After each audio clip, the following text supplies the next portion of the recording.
السلام علیکم ورحمۃ اللہ وبرکاتہ۔ ریڈیو HRDF میں آپ کا استقبال ہے۔ حضرت ابراہیم علیہ السلام کے تبلیغی نمونے۔ حضرت ابراہیم علیہ السلام کو ایسے معاشرے میں بھیجا گیا تھا جہاں شرک و کفر بہت زیادہ پھیلا ہوا تھا۔ حضرت ابراہیم علیہ السلام نے اپنے خاندان، عوام اور حکمرانوں کو سچے دین کی دعوت دی جو بتوں کو پوجنے والے تھے۔ قرآن مجید نے حضرت ابراہیم علیہ السلام کی تعلیمات اور دعوتی سرگرمیوں کو تفصیل سے بیان کیا ہے۔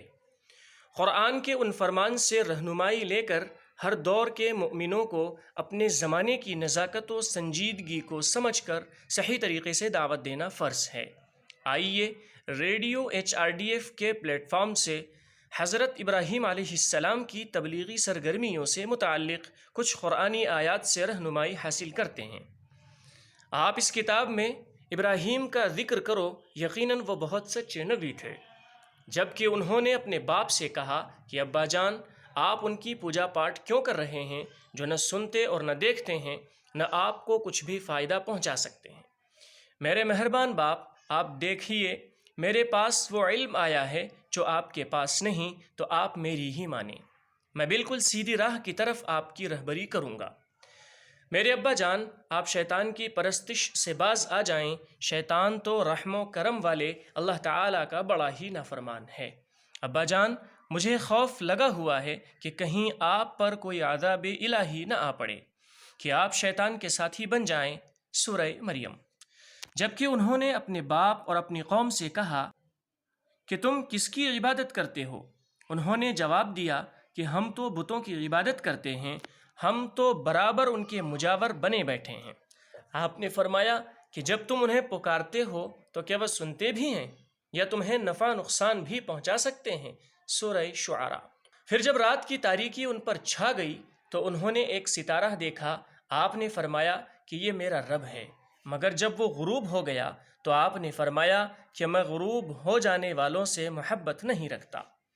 پھر جب چاند کو دیکھا چمکتا ہوا تو فرمایا کہ یہ میرا رب ہے، لیکن جب وہ غروب ہو گیا تو آپ نے فرمایا کہ اگر مجھ کو میرے رب نے ہدایت نہ کی تو میں گمراہ لوگوں میں شامل ہو جاؤں گا۔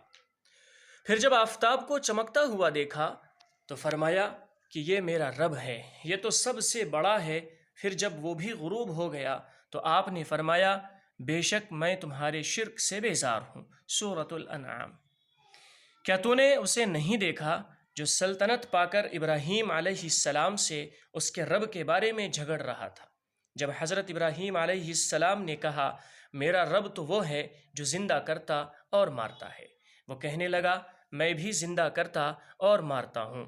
حضرت ابراہیم علیہ السلام نے کہا کہ اللہ تعالیٰ سورج کو مشرق کی طرف سے لے آتا ہے تو اسے مغرب کی جانب سے لے آ، تو اسے مغرب کی جانب سے لے آ۔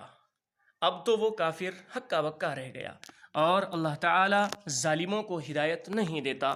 سورۃ البقرہ۔ بھائیو، آئیے ہم حضرت ابراہیم علیہ السلام کے راستے پر چلیں اور توحید کی تبلیغ کے لیے تیار ہو جائیں۔ آئیے ہم شرک کے قلعوں کے سامنے بلند آواز میں یہ کہیں میں اپنا رخ اس کی طرف کرتا ہوں جس نے آسمانوں اور زمین کو پیدا کیا یکسو ہو کر، اور میں شرک کرنے والوں میں سے نہیں ہوں۔ سورۃ الانعام۔